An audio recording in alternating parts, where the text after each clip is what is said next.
નમસ્કાર મિત્રો, સ્વાગત છે તમારું એચએનજીયુ સ્ટડી પોઈન્ટ યુટ્યુબ ચેનલના એક નવા વિડીયોમાં.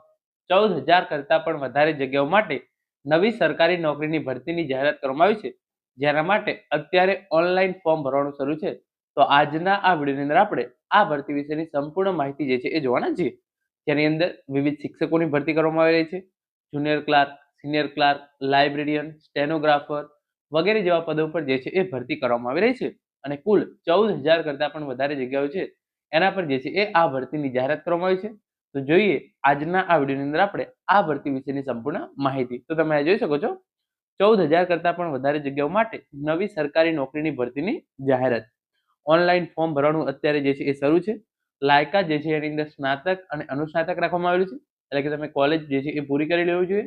અને અમુક પોસ્ટ માટે તમે જે છે એ કોલેજ પૂરી કર્યા પછી અનુસ્નાતકનું જે છે એ અભ્યાસક્રમ પૂરો કરેલો હોવો જોઈએ.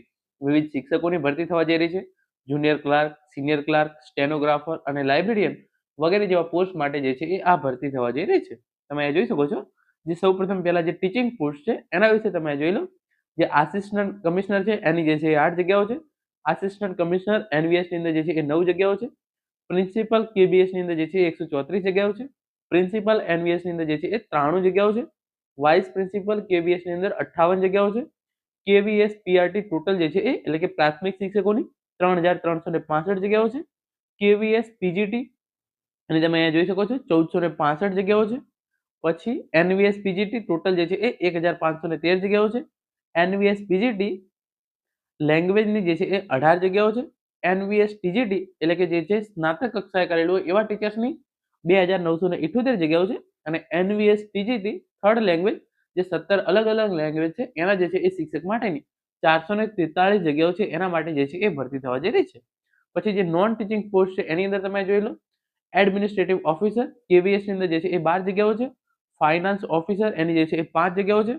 આસિસ્ટન્ટ એન્જિનિયરની 2 જગ્યાઓ છે. આસિસ્ટન્ટ સેક્શન ઓફિસરની 74 જગ્યાઓ છે. જુનિયર ટ્રાન્સલેટર એની જે છે એ 8 જગ્યાઓ છે. સિનિયર સેક્રેટરીયલ આસિસ્ટન્ટ 280 જગ્યાઓ છે. જુનિયર સેક્રેટરીયલ આસિસ્ટન્ટ એની 714 જગ્યાઓ છે. તો જે આ સિનિયર સેક્રેટરીયલ આસિસ્ટન્ટ છે એ જે છે એ સિનિયર ક્લાર્ક જેવી પોસ્ટ છે. અને જુનિયર સેક્રેટરીયલ આસિસ્ટન્ટ છે એ જે છે એ જુનિયર ક્લાર્ક જેવી પોસ્ટ છે. પછી સ્ટેનોગ્રાફર ગ્રેડ 1 એની જે છે એ 3 જગ્યાઓ છે. સ્ટેનોગ્રાફર ગ્રેડ 2 એની જે છે એ 57 જગ્યાઓ છે. જેએસએ HQ/RO એની જે છે એ 46 જગ્યાઓ છે. અને જેએસએ જેએનવી કેડર એની જે છે એ 512 જગ્યાઓ છે. તો જે આ જેએસસી છે એ જે છે એ જુનિયર ક્લાર્ક જેવી જે છે એ આ પોસ્ટ છે. લેબ અટેન્ડરની જે છે એ 165 જગ્યાઓ અને મલ્ટીટાસ્કિંગ સ્ટાફ એમટીએસ ની જે છે એ 24 જગ્યાઓ માટે જે છે એ ભરતી થવા જઈ રહી છે. તો આમ અલગ અલગ પોસ્ટ મળી કુલ 14,000 કરતાં પણ વધારે જગ્યાઓ માટે જે છે એ આ નવી ભરતીની જાહેરાત કરવામાં આવેલી છે. આગળ તમે જોઈ શકો છો. કેન્દ્રીય/નવોદય વિદ્યાલયમાં 10,000 પદો ઉપર ભરતી કરાશે. નોકરી મેળવવા માટે સ્નાતક કે સ્નાતકોત્તર સ્નાતકોત્તર ડિગ્રી ધરાવતા ઉમેદવારો પોર્ટલ પર જઈ અને અરજી કરી શકે છે. કેન્દ્રીય વિદ્યાલયો અને નવોદય વિદ્યાલયમાં ટીચિંગ અને નોન ટીચિંગના પદો પર નોકરીનું સપનું જોનારા ઉમેદવારો માટે એક ખુશખબર છે. સીબીએસઈ દ્વારા કેન્દ્રીય વિદ્યાલયો અને નવોદય વિદ્યાલયોમાં 10,000 થી વધારે પદો પર જે છે એ ભરતી માટે સત્તાવાર જાહેરનામું બહાર પાડવામાં આવ્યું છે. સત્તાવાર માહિતી મુજબ કેવીએસ/એનવીએસમાં ટીચિંગ અને નોન ટીચિંગના કુલ 14,967 પદો ઉપર જે છે એ ભરતી કરવામાં આવશે. આ પદો ઉપર ઓનલાઈન આવેદનપત્રો જે છે એ 14મી નવેમ્બરથી ભરાવાના શરૂ થયા છે. અને તમે જે છે એ તારીખ 4 ડિસેમ્બર 2025 સુધી આ ભરતી માટે જે છે એ ઓનલાઈન ફોર્મ ભરી શકો છો. પછી તમે જોઈ શકો છો અરજી કઈ રીતે કરી શકો છો.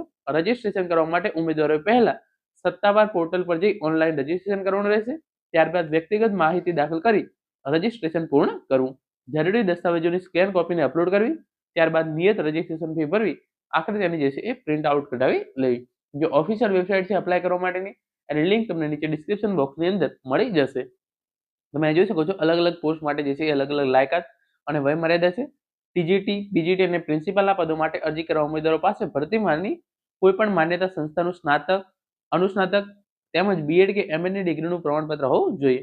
આ ઉપરાંત નોન ટીચિંગ પદો પર અરજી કરવા માટે ઉમેદવારો પાસે સ્નાતક કે અનુસ્નાતક કે અન્ય નિયત પાત્રતા હોવી જોઈએ. અરજી કરવા માટે વય મર્યાદા પદાનુસાર નક્કી કરવામાં આવી છે. અરજી કરવા માટે લઘુત્તમ વય 18 વર્ષ, 30 વર્ષ, 35 વર્ષ કે મહત્તમ વય 40, 45 કે 50 વર્ષ સુધીની જે છે એ રાખવામાં આવી છે. ઉમેદવારોને વય મર્યાદામાં છૂટછાટ આપવામાં આવશે. એસસી એસટી ઉમેદવારોને જે છે એ 5 વર્ષની, ઓબીસી ઉમેદવારોને 3 વર્ષની અને દિવ્યાંગ ઉમેદવારોને 10 વર્ષની જે છે એ વય મર્યાદામાં છૂટછાટ આપવામાં આવશે. તો પોસ્ટ પ્રમાણે જે છે એ અલગ અલગ જે છે એ લાયકાત રાખવામાં આવેલી છે.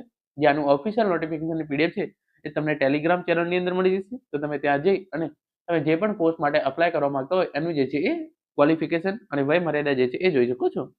અને આના માટે જે છે એ તમારી પસંદગી કેવી રીતે કરવામાં આવશે તો તમે જોઈ શકો છો. ઉમેદવારોની પસંદગી તબક્કા 1 અને તબક્કા 2 ની પરીક્ષાના આધારે કરવામાં આવશે. પહેલા તબક્કાની પરીક્ષામાં ઉમેદવારોને તર્કશક્તિ, ગણન ક્ષમતા, કમ્પ્યુટર, સામાન્ય જાગરૂકતા અને અંગ્રેજી જેવા વિષયોમાંથી 300 માર્ક્સના 100 સવાલો જે છે એ પૂછાશે. અને આ પરીક્ષાનો સમયગાળો જે છે એ 2 કલાકનો રહેશે.